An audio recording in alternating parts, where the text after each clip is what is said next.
दिसतोय परक्याचा फुलाच चेहराचा दिसतोय परक्याचा नसे सुटणार नाजूक गुंता दोष न चरख्याचा फुले मी म्हटले जे होते पाहुणे ते तरी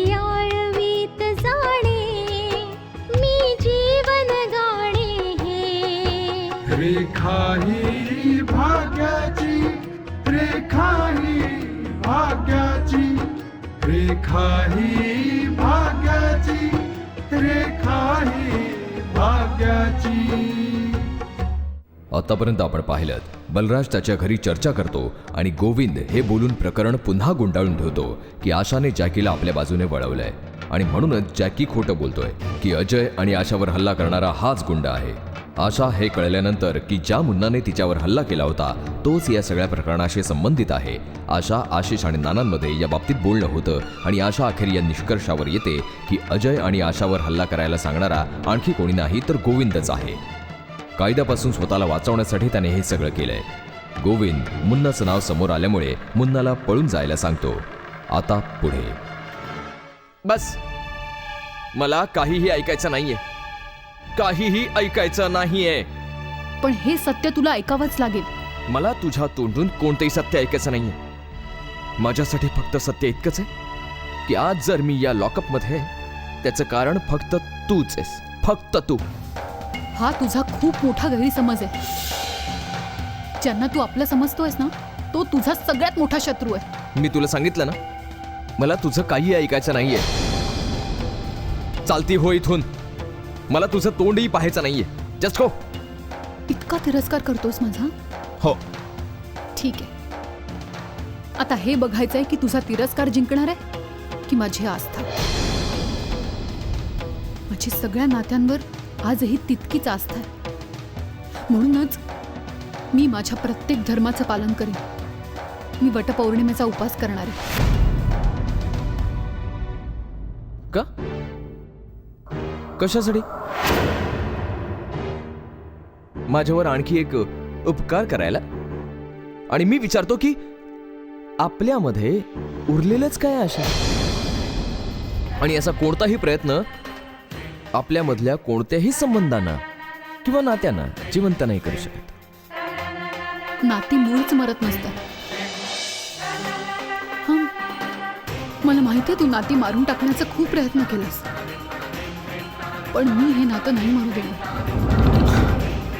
आणि या गोष्टीचा पुरावा आहे की मी वटपौर्णिमेचा उपवास केला फक्त तुझ्यासाठी. आणि हे तू मला सांगायला आलीयस? नाही, मी तुला सांगायला काहीतरी वेगळंच आले होते, पण कदाचित तुला ऐकायचं नसेल ते. असो, तुला एक दिवस ही गोष्ट नक्कीच समजेल की कोण नाती निभावत होतं आणि कोण नात्यांची फसवणूक करत होतं.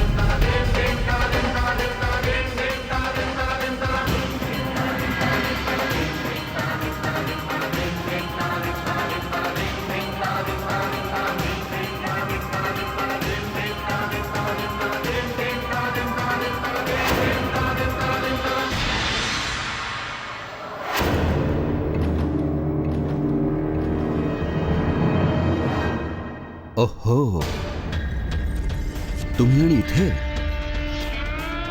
क्या बात है मॅडम, विजयला भेटायला? हे तर कोणाच्या मनातही आलं नसेल. ज्याचा अजून कोणी विचारही नाही केला तो विचार आता येईल. कारण गोष्टी जेव्हा उघड व्हायला लागतील ना तेव्हा त्यांना तूही नाही अडवू शकणार. मी माझ्याविषयी नाही तुझ्याविषयी बोलते गोविंद. माझ्याविषयी? हो. तुला काय वाटलं तुझे गुन्हे लपून राहतील म्हणजे कधी कोणाच्या समोरही येणार नाही?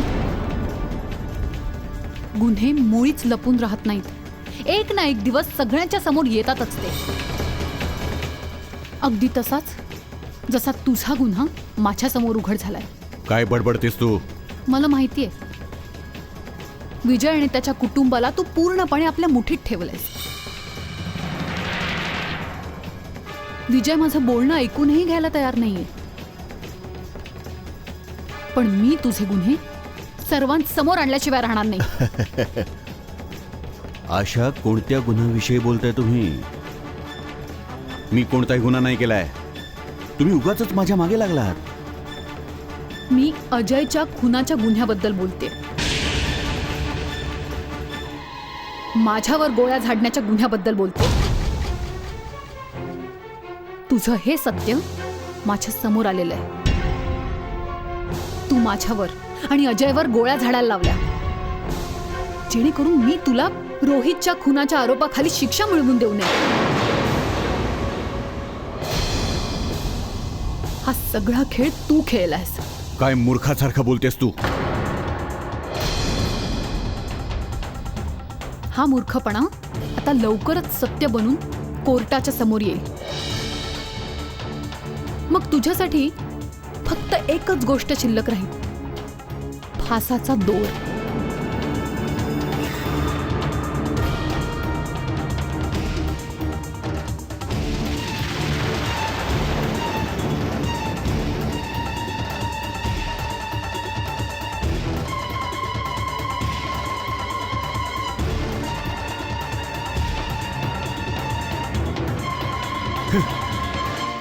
रेखा ही भाग्याची.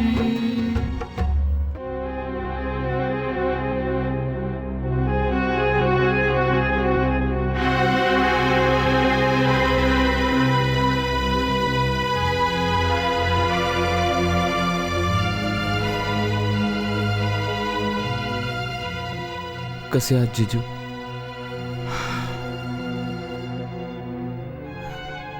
मी तर ठीक आहे साळेसाहेब, पण किती कमनशिबी आहे मी. अरे मी तर हेही नाही विचारू शकत की तू कसा आहेस, कारण मला माहिती आहे की तू या अशा ठिकाणी कसं राहत असशील. मी समजू शकतो. जाऊ दे ना जिजू, कोणती ना कोणती चूक तर मी नक्कीच केली असेल. म्हणूनच मला या अशा प्रकारे इथे राहावं लागतंय. जाऊ दे साळेसाहेब, जाऊ दे. अच्छा, एक गोष्ट सांगा, काय आशा तुम्हाला इथे भेटायला आली होती? मी तिला आत्ता बाहेर जाताना पाहिलं. माहित नाही, कोणतं तरी सत्य सांगायचं होतं तिला जिजू. अरे मग ऐकायला होतच तू. आपल्याला कमीत कमी हे तरी कळलं असतं की अखेर तिचा उद्देश तरी काय, तिला हवंय तरी काय. मला तिच्याशी काही बोलायचं नाहीये जिजू. ती तर हे म्हणत होती की तिने माझ्यासाठी वटपौर्णिमेचं व्रत ठेवलेलं. हे भगवंता, किती चलाख डोकं आहे या मुलीचं, किती चलाख. तिच्या चालींचा तर आपल्याला अंदाजच नाही लावता येऊ शकत. एक गोष्ट सांगू साळेसाहेब, मला तर असं वाटतंय की तिच्या पुढे जिंकणं आणि तुम्हाला इथून सोडवणं तर आपल्यासाठी दिवसेंदिवस कठीण होत चाललंय. हे तुम्ही काय बोलताय जिजू? हो साळेसाहेब, अहो हिच्या कावेबाद चालींच्या पुढे तर मी जसं काही हातच टेकलेले आहेत. अरे माझं डोकं तर आता चालेन असंच झालेलं आहे. मला समजतच नाही की मी काय करू. तुला माहितीये, आपल्याला अजूनपर्यंत असं वाटत होतं की ॲडव्होकेट सक्सेनाला किडनॅप केलं गेलंय. हो, पल्लवीनेही मला हेच सांगितलं होतं. पण हे खरं नाहीये. खरं हे आहे की किडनॅपचं तर फक्त नाटकच होतं, फक्त नाटक. ॲडव्होकेट सक्सेना तर आजही आशालाच सामील आहे, माहितीये का तुला? काय? हो साळेसाहेब, हेच सत्य आहे. आपण जिजू, पप्पांनी तर करोडोंची जमीन त्याच्या नावे केलेली आहे. तुला तर फक्त इतकंच माहितीये ना. पण मला तर खबर मिळाली की आशाने फसवून ही सगळी प्रॉपर्टी आपल्या नावे करून घेतली आहे. हे तुम्ही काय बोलताय जिजू? हो साळेसाहेब, अहो जसं मला एक खबर मिळाली ना, माझ्याच्याने राहवलं नाही हो. आणि ही गोष्ट सांगण्यासाठी मी तुला भेटायला इथे आलोय. हो साळेसाहेब, मी मम्मी आणि पप्पांनाही अजून नाही बोललोय. कारण मला माहितीये की ते हा धक्का सहनच नाही करू शकणार. आणि मला वाटतं की मी एकटाच हे मॅटर हँडल नाही करू शकत आहे साळेसाहेब. पण काही ना काही तर करावंच लागेल ना जिजू. मी तर जेलमध्ये आहे. मी काय नाही करू शकणार.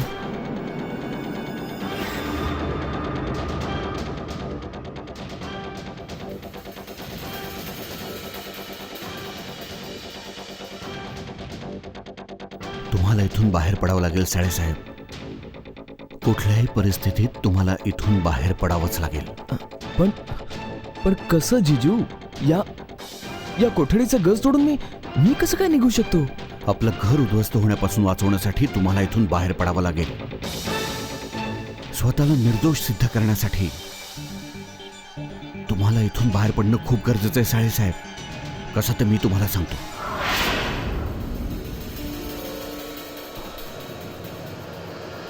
ऐक, तू रडत तसाच खाली बस. माझ्या उजव्या पायामध्ये करवत लपवलेली आहे, ती काढून घे तू.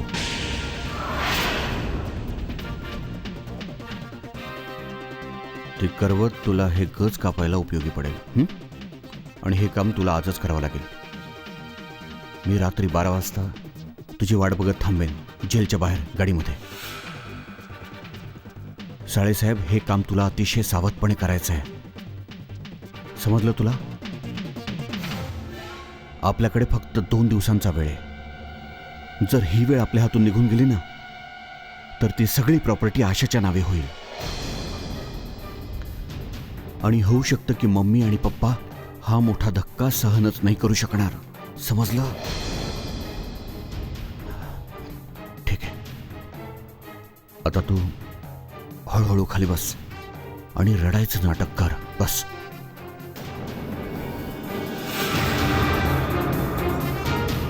रेखा ही भाग्याची.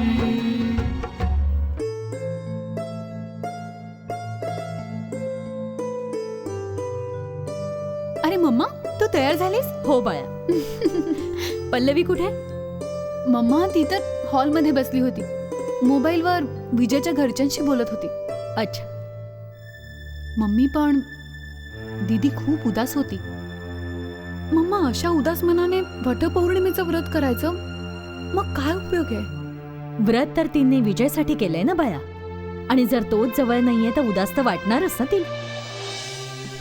तुझं बरोबर आहे मम्मा. मम्मा, पण पप्पा कुठे आहेत? कुठे दिसत नाहीयेत. येतीलच एवढ्यात. माहितीये मम्मा, दीदीला रिदिमाचा फोन आला होता. शिवाय रिदिमा दीदी तिला सांगत होती की पल्लवीला हवं तर ती तिचं व्रत त्यांच्या घरीही सोडू शकते. हा ठीक आहे, जर पल्लवीची इच्छा असेल तर तिथे जाऊच शकेल ती.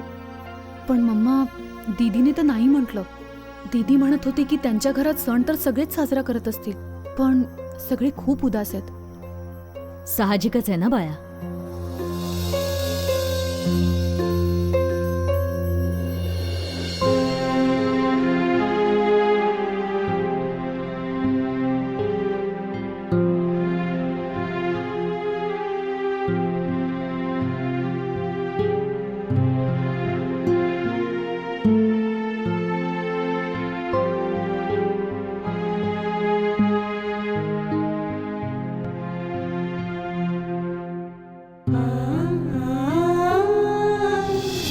आणखी किती परीक्षा घ्यायची बाकी आहे?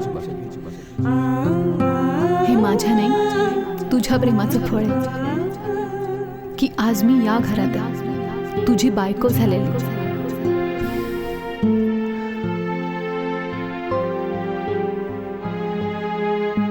आणि हा अधिकार मी तुला दिलाय,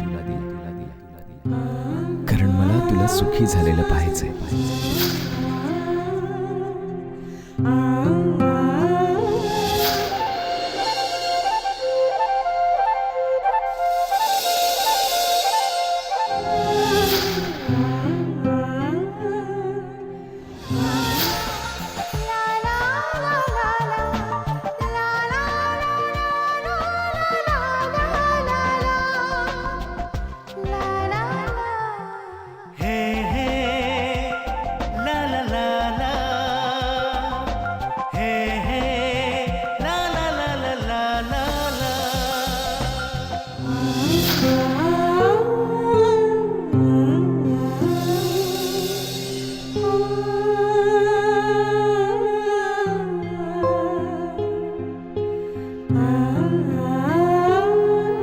खरंच स्त्रीचं मन समजून घेणं खूपच कठीण आहे. अरे ज्याने अन्याय केला त्याच्याच दीर्घायुष्यासाठी असं तहान भूक विसरून उपवास करतेस. हो आशिष, असो, तू विजयला भेटायला जेलमध्ये गेली होतीस ना? काय म्हणाल तो? विजयला मी सांगायला गेले होते की ज्या गुंडाला माझा माणूस म्हणून सांगितलं जात आहे त्यानेच मलाही मारण्याचा प्रयत्न केला होता, पण त्याने माझ्यावर विश्वास नाही ठेवला. तो का विश्वास ठेवेल? त्या सगळ्यांच्या डोळ्यांवर गोविंद नावाचं झापड लागलेलं आहे आणि तुझ्या या प्रयत्नांचा काही उपयोग नाही. आशा, ते तुझं ऐकणारच नाहीत. एक दिवस असा येईल आशिष जेव्हा विजयला त्याच्या या चुकीचा पश्चाताप होईल. अच्छा, मग तू तुझ्या या व्रताबद्दलही त्याला काही सांगितलं असशील की तू त्याच्या दीर्घायुष्यासाठी हे व्रत केलंयस? गप्प का आहेस? मला माहिती आशा, तो काय म्हणाला असेल. तुझ्या या भावनांनाही तो नाटकच समजला असणार. बस, मला हे अगदी चांगलंच माहिती आहे. हो आशिष, तो सुद्धा मला चुकीचंच समजतो ना. मग हे तर साहजिकच आहे की माझ्या उपासाच्या बाबतीतही तो काहीतरी भलतंच बोलणार, पण तरी सुद्धा मी तेच करणार जो माझा धर्म आहे. शिवाय विजय म्हणतही होता जर तो जेल बाहेर असता तरीही मला पाणी पाजायला आला नसता. कदाचित परमेश्वराला हे आधीपासूनच ठाऊक होतं, म्हणूनच त्याने त्याला या लायकच नाही ठेवलं की त्याने यावं आणि तुला पाणी पाजावं. जाऊ दे ना आशिष, तो मला काय समजून घेणार? त्याच्यासाठी तर पल्लवीत सगळं काही आहे. तुला माहिती आहे, पल्लवीने पण त्याच्यासाठी उपास केलाय. काय काय कोणी त्या पल्लवीला विचारणार आहे की तिच्यासाठी या उपवासाचा काय उपयोग आहे? अरे, लग्न तर अजून झालेलंही नाहीये, मग कोणत्या अधिकाराने तिला त्याच्या नावाने उपवास करायचा आहे? जाऊ देणारे आशिष, पल्लवी जितकं प्रेम विजयवर करते, मला तर असं वाटतं की जसं कदाचित विजयवर माझ्याहून जास्त पल्लवीचाच तर अधिकार नाही. रेखा ही भाग्याची.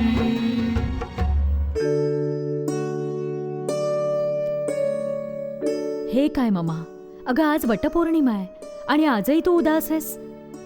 वटपौर्णिमा तर आहे बाळा, पण मनात मागच्या वर्षी होता ना तसा आनंद नाही.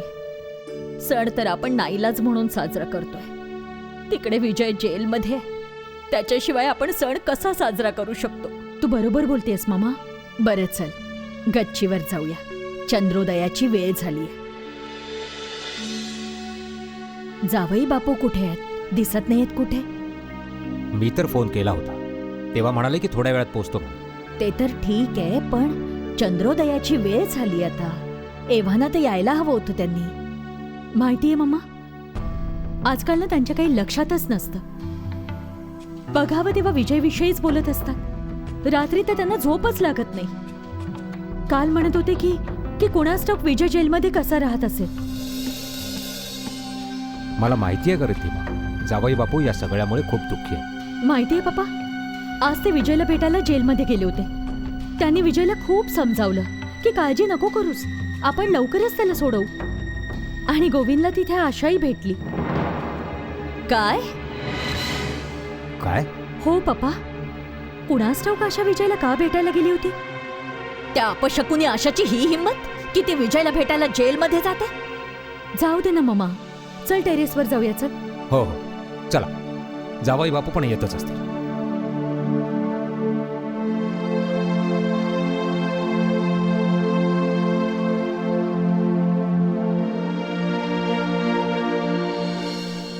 सक्सेना, काय झालं? विजयची भेट झाली? हो, विजयची भेट झाली आणि आशाची पण. आशा विजयला भेटायला तिथेच आली होती. अरे सक्सेना, इतकी काळजी करायची काही गरज नाहीये. विजय आशावर कधीही विश्वास नाही ठेवणार. विजयच्या मनात आशाच्या बाबतीत तिरस्काराचं जे विष मी कालवलंय ना, त्या विषामुळे आशाला कायमच फक्त अपयशच मिळेल. तू बघच. तुम्ही ज्या कामासाठी गेला होता ते काम झालं का?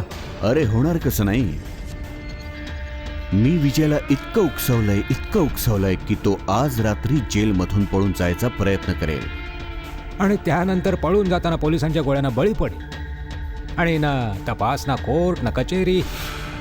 विजयचा विषय तिथल्या तिथे कायमचा बंद.